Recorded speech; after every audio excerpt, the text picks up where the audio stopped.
Nothing worth doing is ever easy, but my motivations were multiple. I think I was lucky enough, unlike many people from similar circumstances to me. I didn't grow up with my dad. You know, we didn't have much money. Blah blah blah blah blah blah. You all know the story. Many of you have probably been through it, right? But what I did have was a very strong cultural foundation. I went to a Pan-African Saturday school called the Winnie Mandela School in Camden. Some of you may know it doesn't exist anymore, unsurprisingly.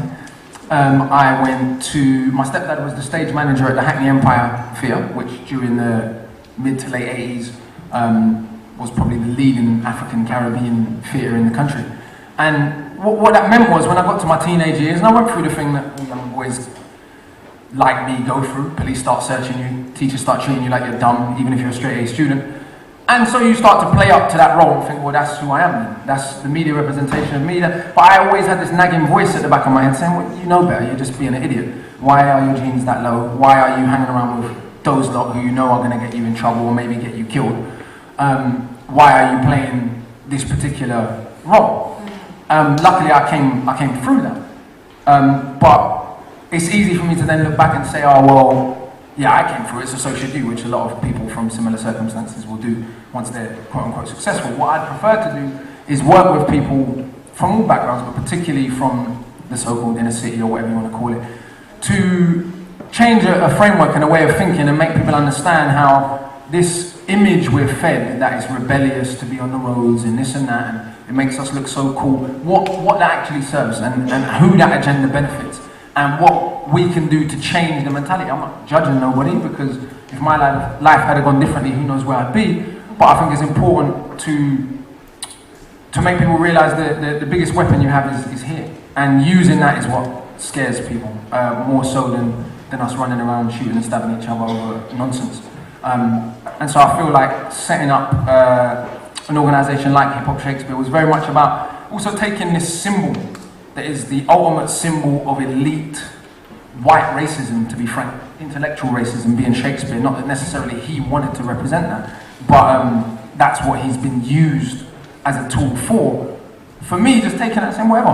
I'll put him and Nas next to each other, I know business. Nas comes from Queensbridge, but to me, Nas or Dead Prayers or Wu-Tang are just as big a geniuses as Shakespeare. Even though hip-hop had a lot of negative, it had a lot of real positive, mind-opening value. And I feel like, for very good reason, the corporate media has tried to demolish that. Even though I came from an environment similar to many people, I can see why the building blocks were there for me to feel the way I see. I'd be lying if I said to you everything in my life is terrible. My godfather, who was my main role model, is a genius. And because of that, and because he's a big, physical, strong, the man you want to be like, right? Having him in my life, but he was so real. Choose how I understand for breakfast, he reads physics for fun. Having someone like him in my life, then I never developed a complex of thinking, being frank, being a young African Caribbean male was about being stupid and going to prison. And I have friends that when we were 15, they thought, oh, if I don't go to jail, I haven't fulfilled that part of my identity. There's an internalization of racist stereotypes, essentially. And I didn't have that particular background. So what I'm saying is I think it's too general to say young people don't want to work hard. Well, yeah, they do, but you have to have a support system and you have to be given a particular set of tools, otherwise you don't even know where to start. That's not me discouraging anyone, but I think it would be very arrogant of me to lie and pretend I didn't have a certain base. I would say that my view of the world is actually very cynical, and ironically a lot of people probably mistake that and think I'm bitter or I'm angry or this or that. Actually, no, the fact that my parents, or my mum particularly, and my godfather didn't lie to me growing up. They told me what I would face. They told me what the world was really like. They told me, right, you're going to get to 12 and this is what's going to happen, right? You're going to be treated like a criminal. This is how you deal with it. Know your rights, blah, blah, blah, blah, blah, blah. They didn't gas me up and tell me it's all wonderful, and if you just work hard, you can achieve absolutely anything you want. And so because of that, I had a certain emotional maturity, I think, to a degree. And even though I still see those negative things going on in the world, I think it's important. Someone said once, you can't be miserable enough to bring happiness to one person in the world. And so even though these things are going on, I still feel like a very happy, very positive person, even though a lot of the time I want to kill people, right? I don't understand it to be funny, right? You look at what's going on in the world, and And if you're not angry, there's something wrong. Right? So that anger is there, but it's how do you nurture that and how do you deal with that so that you can sleep at night and maintain a certain equilibrium. And I think that's what I meant with that statement, not that you can just kind of the way that these lovely lefty liberals like to do, you know, say, well, if we just all meditate, you know, go to class together, everything will be fine. That's easy to say when you have the material and you have the access, right? And so it would be horrible, again, for me, someone who now has the material and the access to say, well, you know, I work hard, why can't you? You just change your mind, everything will be alright. Well, maybe it won't. Maybe the police will shoot you. Maybe you'll get arrested for something you didn't do, you know? The world is real like that. And so I think that statement was about trying to maintain a mental equilibrium whilst not deceiving yourself about the challenges that you're going to face. And enough of these shows to know, they interview you before you go on the television to figure out what your opinion are and what your intellectual equipment is, right? So they let this gentleman go on TV knowing what he was going to say, because he wouldn't have said it if it wasn't known, right? They interview you. And then they didn't put anyone there who could challenge what this gentleman was saying. And this was the narrative the country was left with. There's been riots in this country hundreds of years ago, thousands of years ago. I think that it's obvious why the government and the media reacted that way, because that's how this country was built. People act surprised, like this country wasn't built on racism and classism. I'm not saying it to be horrible, it just was. The issue, I think, what you're talking about, cultural assimilation and the way that a particular culture is delivered as the culture you need to be if you want to be quote-unquote successful, I think it affects different communities differently. Being frank, the stronger economically your community is, the more self-sufficient it is. No one's forcing Chinese people to conform. No one goes to Chinatown and says, you lot better learn to speak English or get out of our country, because they're in a position to command respect. No one really goes to Southall and does that anymore either. It wasn't always like that when those people first came to England. But again, for a particular set of reasons and a particular set of circumstances, those communities have a degree of economic self-sufficiency. Now, if you're in a position where your community does not have that, and there's very good historical reasons why, then you will be forced to conform to a certain degree if you want to economically survive. That's a reality of life, that what Webb Du Bois calls twin souls, you know, and that conflict between who you want to be and what you've got to be to get by. I would say that's a personal management issue. Each individual's got to work out what they are comfortable doing and they're not comfortable doing to survive. I've tried to find a balance for that, and it's for everyone in the room to do the same. A few practical things, right, that we can do, all of us in this room can do, that can make a practical difference. Real things we can do. One, form a cooperative. Everyone who's got £5 spare pounds a month, £2 spare pounds a month, 50p a month, whatever it is, in this room, exchange details, form a cooperative, grow your own food. You're not giving that money to Tesco anymore, you're putting it in your friend's pocket. Two, every person in this room volunteer to help one young person with their studies, right? To understand the system that they're in and to play that to the best of their ability, so proper education. If we do those two things, everyone actually do those things in here today. You've asked us what some practical solutions are. You could do it your table by table, however it is you want to do it, area by area, and you could start on those are just two very simple, very practical things that I think we can all do. In terms of reaching out to people that are not here, not today, not in this room, well, what we've got to ask ourselves is, organisations that have been relatively successful at changing political ideology, what did they do that we're not doing?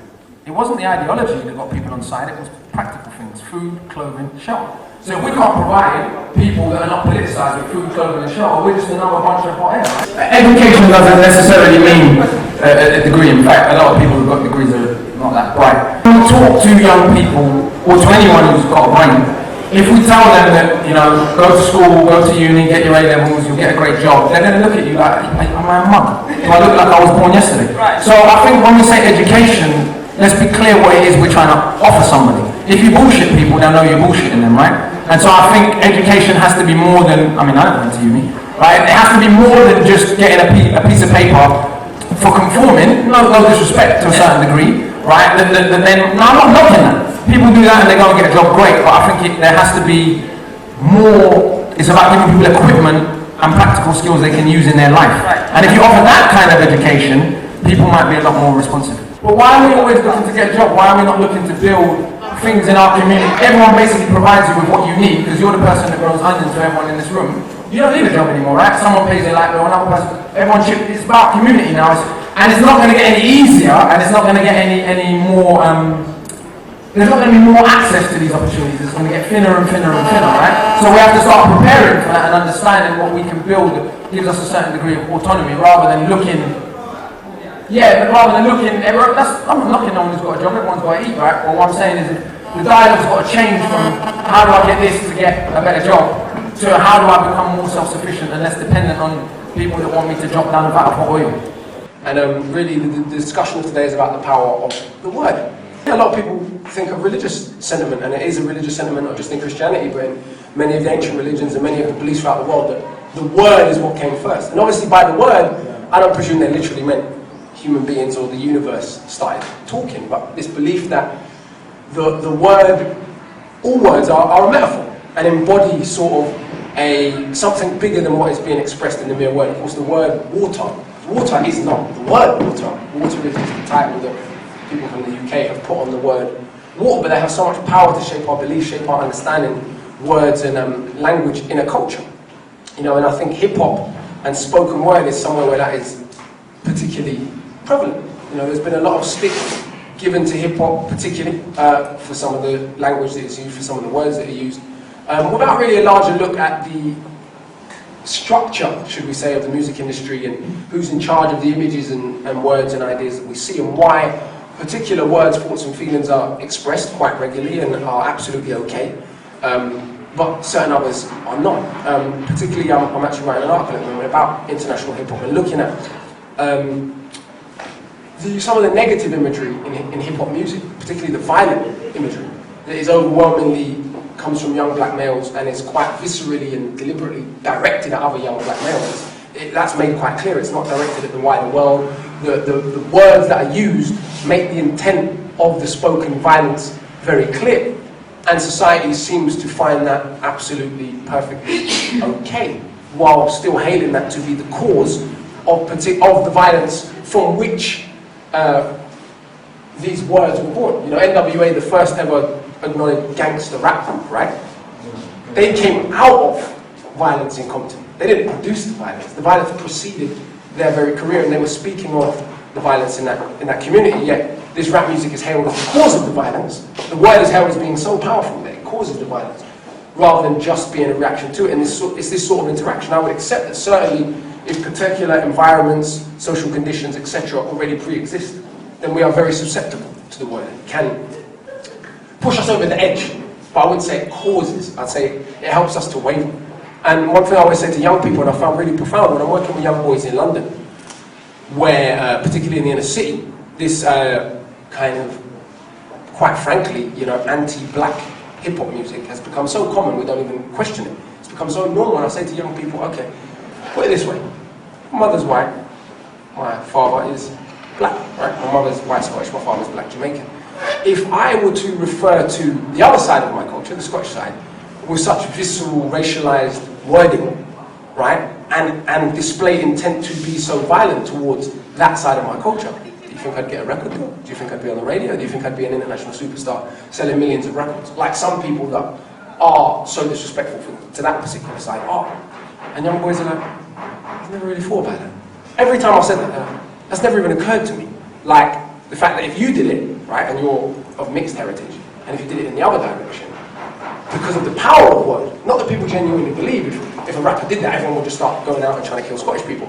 It's more that the power of the word is so strong, and we accept particular words from particular people, and particular other words from particular other people. The powerless, whatever colour they may be, in whatever society they are allowed to engage in mutual self-defeat through word. What they're not supposed to do is aim their words at their betters, at those above them, those that, you know, and that's as true in class dynamics as it is in racial dynamics. You know, young working class Britain is not supposed to aim its anger and its frustrations, even if they're in word form, at their betters in Britain, because the word is so powerful. And when they do, or when people do, you know, your John Lennons, your Bob Marleys, your Bob Dylans, your Jimi Hendrixes. I mean, these are all people who it's well known and it's common knowledge now have had legal files on them, not because they were criminals, but because their words were considered so powerful and such a potential problem that it was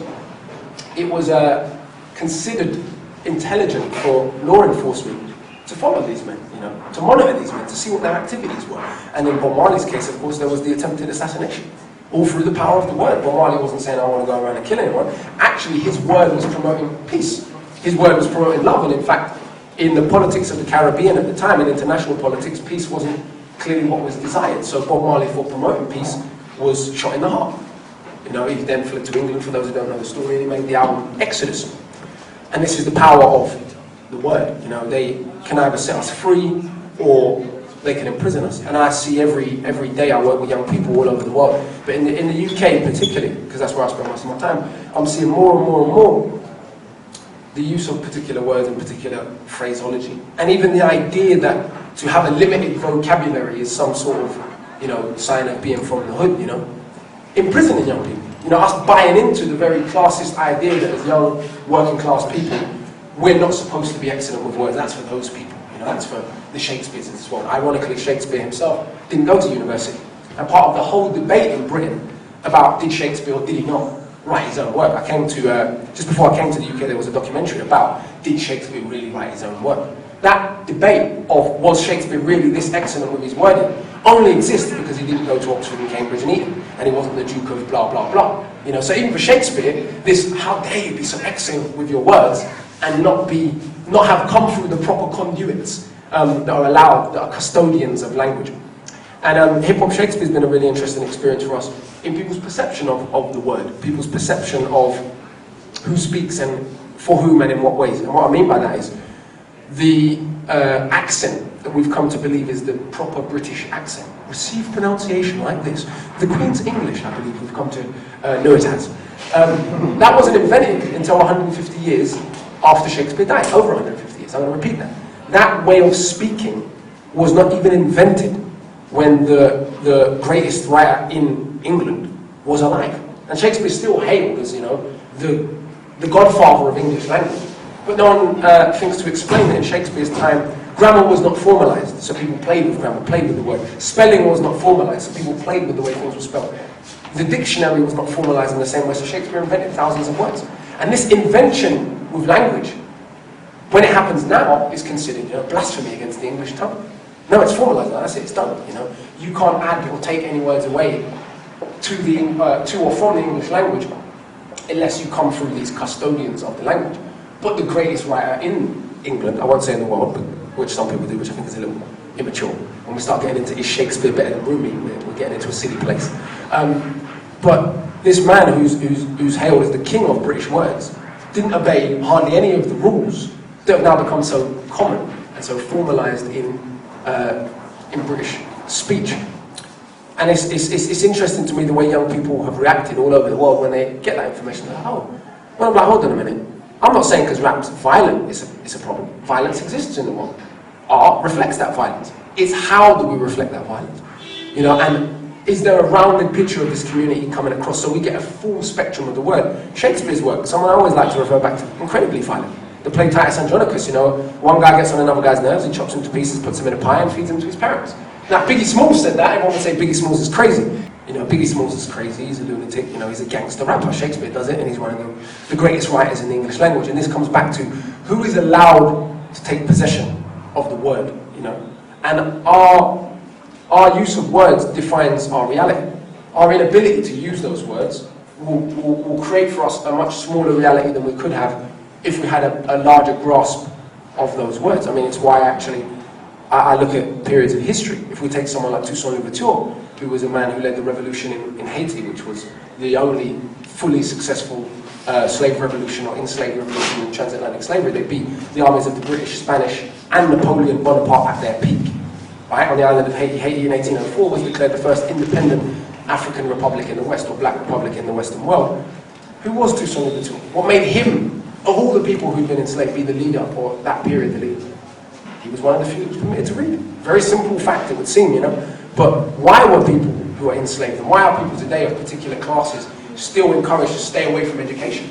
Because education is dangerous. Education makes you get ideas beyond your station. Being brilliant with the words makes you think bigger than the little estate or township or concrete set of blocks, or even if you're born into a well-to-do, so to speak, family. You know, an opening up of the language, I think, opens up your humanity. To me, poetry as wording is essentially music. You know, it's music. What poets do is create music with words. You know, what Jimmy does with the guitar is what a poet is trying to do with their words. And I think for all those reasons, there's something beyond the words that we use, and beyond these symbols that are just words, and there's a metaphor beyond them that we're all trying to reach and all trying to understand. And that's why the poet, I suppose, in so many periods of history, the musician, in so many periods of history, has been viewed as a threat or as a problem by those that seek power. You know, many times, in fact, prior to the last 150 years, a lot of music, or the overwhelming majority of the music produced by humanity was for spiritual purposes. It was either for the church, you know, or for the mosque, or, you know, in Hindu or Sikh music, or in African spiritual music. The griot was as much, you know, a priest, as much a spiritual guardian as he was custodian of history, as much as he was custodian of entertainment. You know, these things were all interwoven. The artist, the wordsmith as spiritual guide, you know, the wordsmith as intellectual guide. And I think in the hip-hop at its best, I think he uses words in this way. Hip-hop at its best reflects these traditions. And I'm about to play you a poem, one of my favourite poems from one of my favourite people that I think exemplifies this spiritual guide with words more than perhaps anybody else ever produced by hip-hop poetry, in my opinion. That's just my personal opinion. I think this is a gentleman that a couple hundred years from now will go down in that same way with your Shakespeares, with your Chaucers, with your Rumis,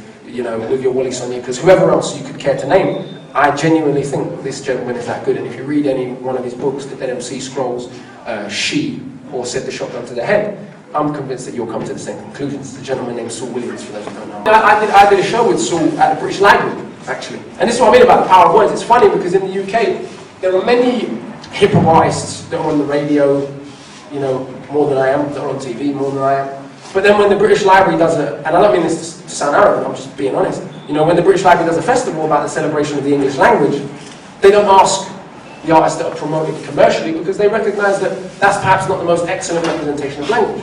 Who do they bring? They bring Saul Williams from the States, they bring me, they bring another young political artist called Loki, and these are the people that were, it was the launching of the Evolving English's language. It was the first really worldwide festival of English language in the British Library. And we did a show as part of that, actually a conference. Saul just performed one poem. We did a Q&A, and it was interesting because he was one of these people, you know, when you really look up to someone and you think, I don't really want to meet this person, you know, because I've met a few people that I've really looked up and thought, call them Bennett, you're an idiot, you know, and it takes the gloss off how you feel about that person. Saul was the complete opposite. You know, he was just there with his daughter, and it was everything you expected from his poetry was what you got in person. It felt that the words, again, coming back to the words of spiritual guide, the words were every bit as genuine, you know, as they seemed on record. And even if we look, you know, at the way words are used still today, is the idea of limiting language to limiting people's thinking. Those of you who read the book will know exactly what I mean. This idea, you know, that it's called doublespeak. And my last album was actually called Doublethink, inspired by George Orwell's 1984. For those that know, doublethink means to, let me see if I can remember the exact definition. The definition is to tell deliberate lies while believing them to be true, and to forget any fact the moment it becomes inconvenient. That is the basic gist of what doublethink is. And if that doesn't tell us a lot about the political state of the world today, I don't know what does. And this concept that Orwell came up with was that by slowly eroding, you know, the parameters of speech, by slowly eroding like all the different words to express that something is good, you know, good, excellent, wonderful, terrific, taking them all down, and one of the concepts was it would be, right, double plus good, or triple plus good. You know, there was no other adjective anymore for describing how good something was. And by doing this, it really imprisoned the thinking of the people in the novel and took down what they questioned. And some people think that sounds ludicrous and comedic, but when I read in the UK even, papers like The Sun, you know, and the News of the World, you know, I feel like that's exactly what's being done, you know. It's barely English, you know, and it's the most consumed paper in my country, you know. And I read it and I think that that's very sad. You know, that a whole section of a developed, educated society are being encouraged or participating in or choosing to have their language, their vocabulary, their worldview limited by something that's really a comic. It's not really news, you know, it's not intellectual, it's not serious. And people don't really take it seriously, but then some people do. They'll quote you The Sun as an opinion form, and I'm like, oh, come on. You know, the headlines, it's more should be treated as comedy, but it isn't. And I see how hip-hop is sort of buying into that same concept. You know, where I remember growing up and listening to Wu-Tang and not even knowing what afterwards meant. exaggerated authorization, Food and Drug Administration, testing poison in prison populations. My occupation is to stop the inauguration of Satan, blah, blah, blah. When I heard that verse on Impossible from the RZA, I didn't know what half the bloody words meant. I had to go to the dictionary for rap songs. Those of us who are 25 or older, or those of us who've gone back and done our research will know. Now, Wu-Tang Forever was the first rap album to go #1 in the UK. Think about it. It wasn't Puff Daddy, it wasn't Vanilla Ice, it wasn't any of the other materialistic, misogynistic, or gimmicky hip-hop. It was Wu-Tang Forever. That was the first rap record. I went to school, kids that listened to heavy metal, kids that went to punk, kids that went to grunge, kids that went to classical, everybody. That was the first record that united everyone. I wasn't old enough to experience Public Enemy in a school level. I had Public Enemy at home. But going into school, Wu-Tang Forever was the record that did it. More than Biggie, more than Tupac, more than anybody. Why? What was it Wu-Tang were doing with words that really no one else up to that point had been doing? There's certain periods in hip-hop, or certain MCs in hip-hop that I think are definitive turning points in the use of language in hip-hop music. Rakim is one, Nas is another.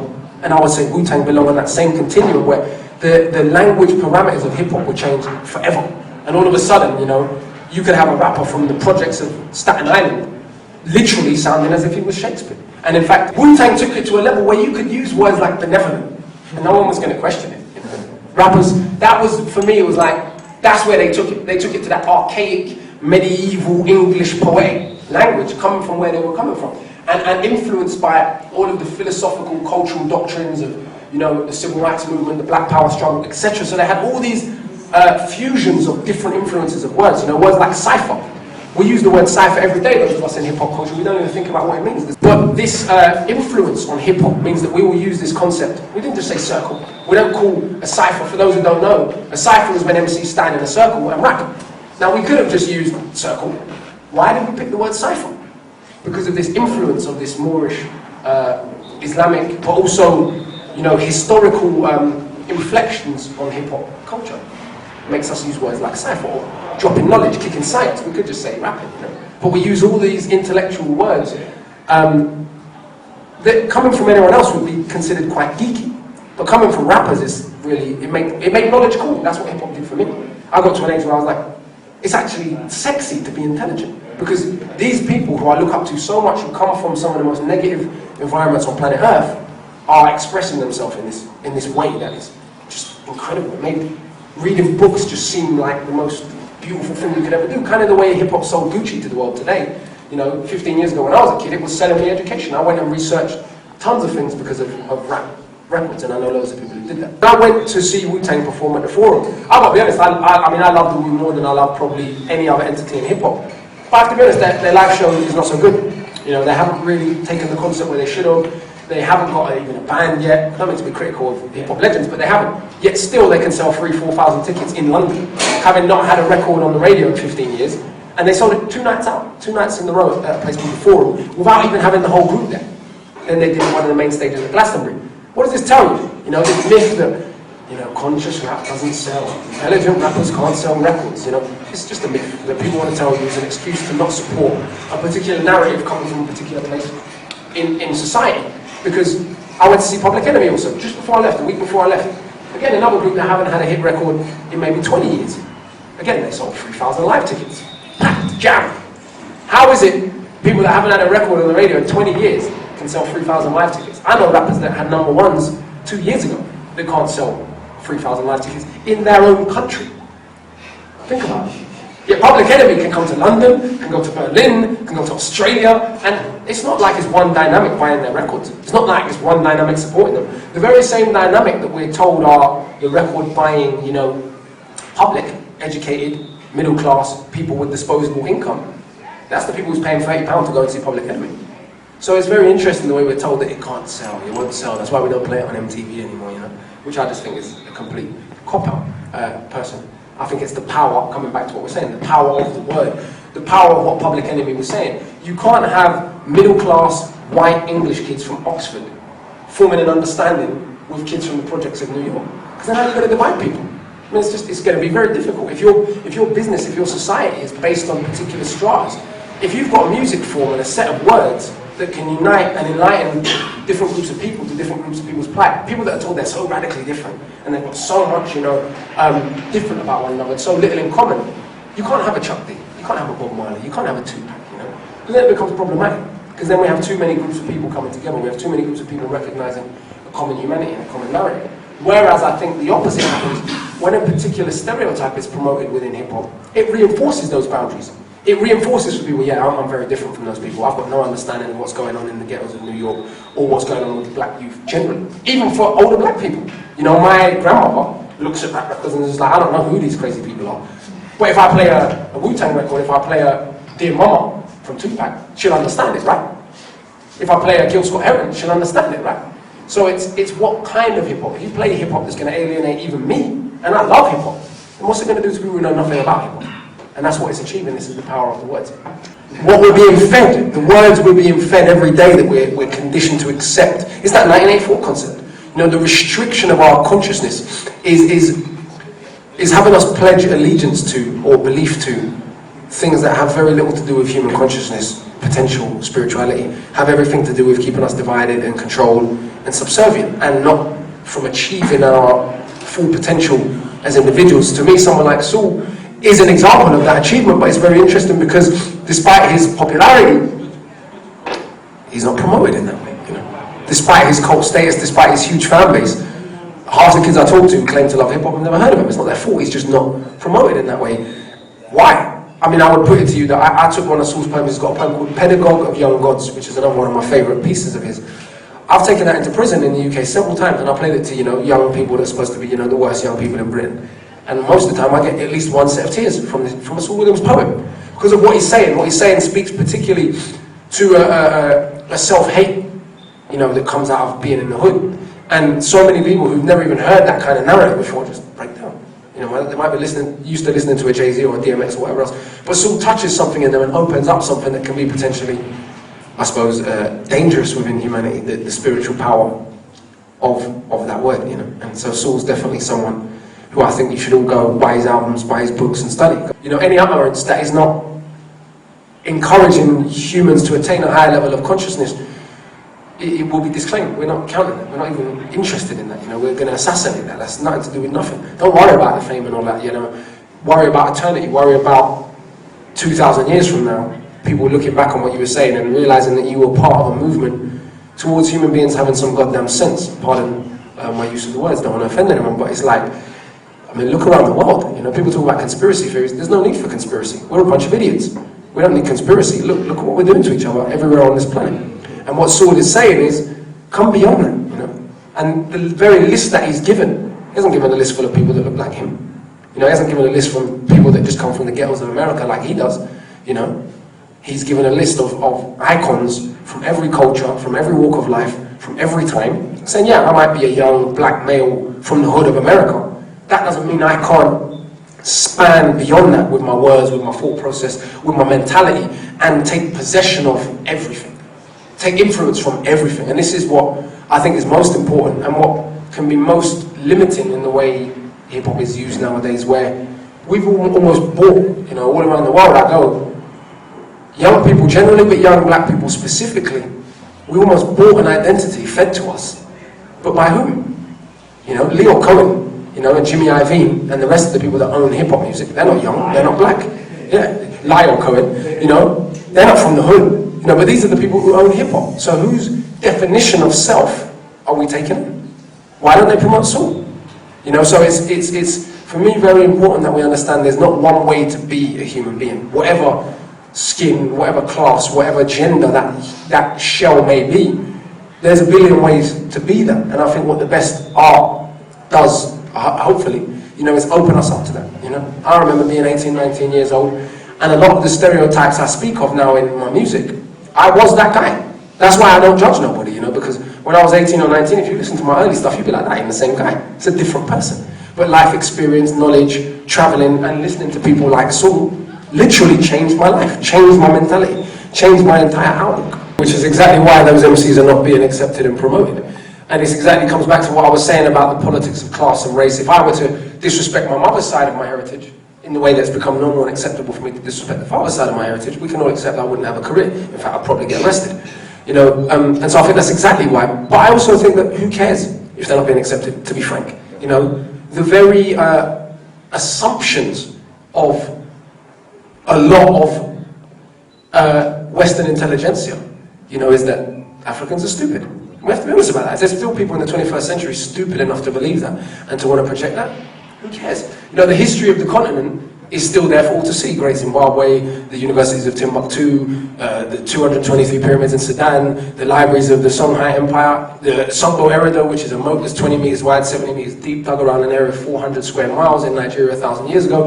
We can go on and on and on. A lot of us are kept deliberately ignorant of the facts of the continent. You know, and even a lot of well-meaning, you know, people who have good intentions don't come on that, you know, level of equilibrium, knowing about Oshun, Obertala, Ogun, the religion of Ile Ife, the spiritual conceptions and cosmologies of the African universe. But to me, in the 21st century, I think we got to start having the attitude, if people want to believe that, who cares? That's their issue, it's their problem. What you were saying about tonality is tremendously interesting for Jamaican Patois, because that's what Jamaican Patois is. That's why Jamaican Patois is characterized as the ultimate stupidity, the ultimate ghetto language, the ultimate badmanism, rather than, as Jamaican Patois actually does, carrying the philosophical concepts, particularly of Rastafarianism, referring to oneself as the I, you know, or Babylon and all these other things, but it carries the tonalities and rhythmic inflections of the 20 West African linguistic groups that reside in Jamaica today.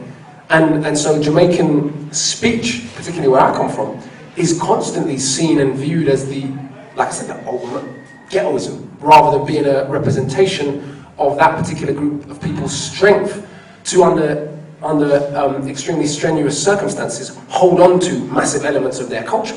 That's why Jamaica's been, in many ways, in the English-speaking world, one of the leading lights in African Caribbean culture, not because Jamaicans are special or smart or any more important or any more rebellious, as they like to sometimes say stupidly. No, the luck of history means that Jamaicans held on to some things that in some other places people were not able to hold on to. Haiti's another example, northeastern Brazil, where Yoruba religion is better preserved than it is in Nigeria is another example. Or New Orleans, that gave birth to jazz is another example. So I would say in the 21st century, it's about being like a Saul and claiming all of that and not giving a rat's backside what anyone else wants to say or wants to think, or taking on anyone else's conceptions. And that goes for any race, gender, as he said, sexual preference, etc. Just being the best human being you can be.